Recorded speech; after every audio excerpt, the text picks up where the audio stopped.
Glory to Jesus Christ. Glory forever. Since we are celebrating victory over iconoclasm, or victory that we can have icons in the churches and in our homes, I decided to reflect on why icons are so important in our day-to-day life. When we read the lives of contemporary saints and elders, sometimes in the book there is a picture of a saint sitting on his bed, and he is surrounded by icons. Sometimes so many icons that they overlap each other. It's literally a wall of saints. It's a beautiful thing to see, and in a way it should be an encouragement for us to create the same atmosphere at our households. We cannot take icons just as pieces of art that hang on our walls and collect dust. We have to take these images very seriously. Each icon is a window to heaven. Each saint that is depicted in them can intercede for us and pray with us in our need. So these contemporary saints and the elders built their icon corner in order to have their holy friends always around them. And we should do the same.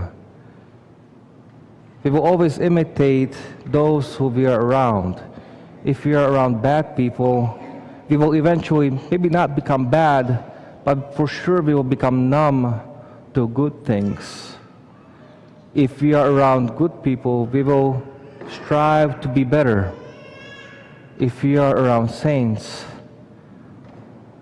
we have high potential to become holy. Hence, I want to stress the importance of the icon corner or icon wall in our households.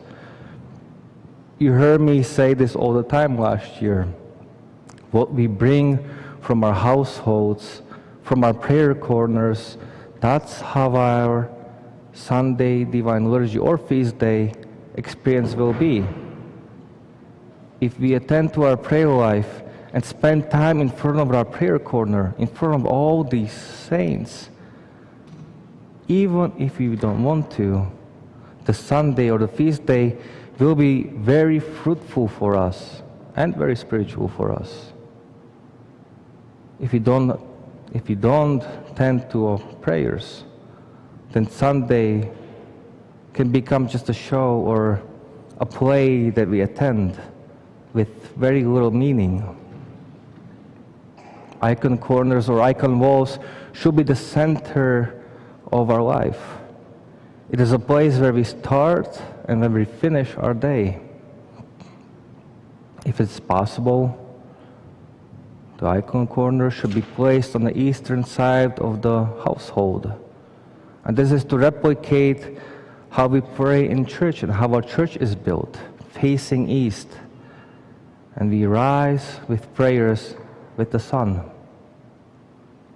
The icon corner should be the most accessible or should be in the most accessible or most lived room of our house. In our rectory, thank God, we have an extra room, so we converted the whole room into a prayer room. And that's where we go as a family and then also do our private prayers. It is a habit that we want to instill firstly in us and then in our kids, that after waking up, first we go pray and then brushing teeth, which is more difficult to do than you think.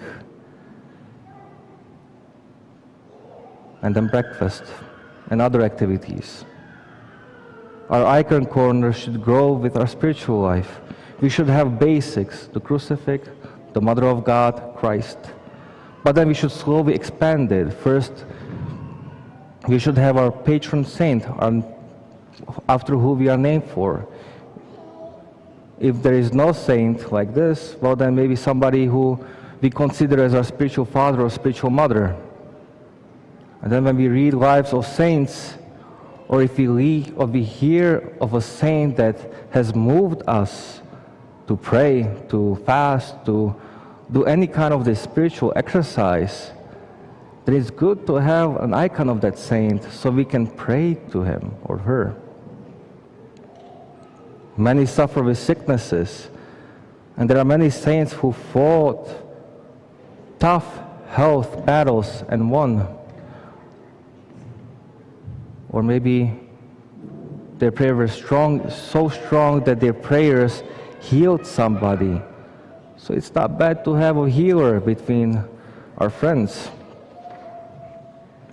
Many suffer with passions which sometimes make their life hell.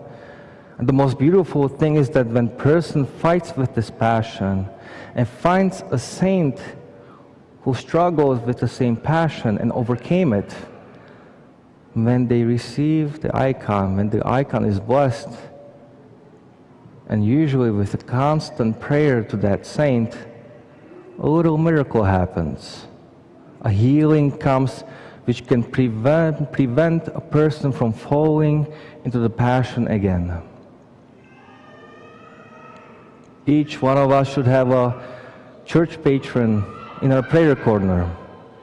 It should be our daily task to pray to that saint. So that saint prays for our church.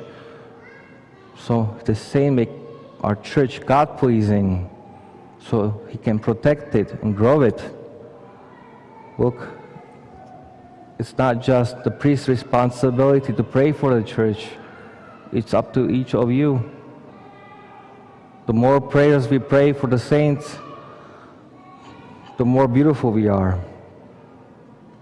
If we develop personal devotion to a certain saint that is our spiritual hero, we should have an icon of that saint. Because if we don't, we will forget about that saint. We will forget that what he has done for us at that very moment. I think we got the point. Icons are windows to heaven, and each saint can help us grow towards holiness if we want. And this is not just about icons, it's about creating good habits, mainly for ourselves.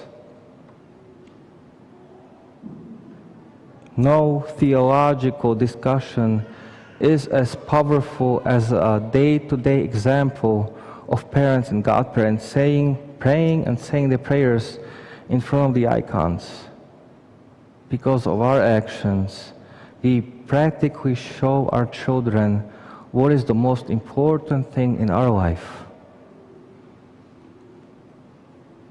When we decide to grow up in spiritual life, it's like spreading a napkin on a table and picking it up in the middle. See, we are the highest point. We struggle the most, but everybody around us grows, even if they don't want to. They're stuck growing with you. It's a beautiful thing. And you see their lives change along with yours. Icon corner should be the central focus of every Christian household. What we bring from home, from our prayer corners, will be multiplied here on Sundays and feast days. So, many saints and martyrs died to protect the icons, so we can win, so they won over the iconoclasts. It's a beautiful gift that they have left us. So let us try to imitate these saints, martyrs, and contemporary elders, so we too can grow in friendship with the holy saints at our households. Glory to Jesus Christ. Glory forever.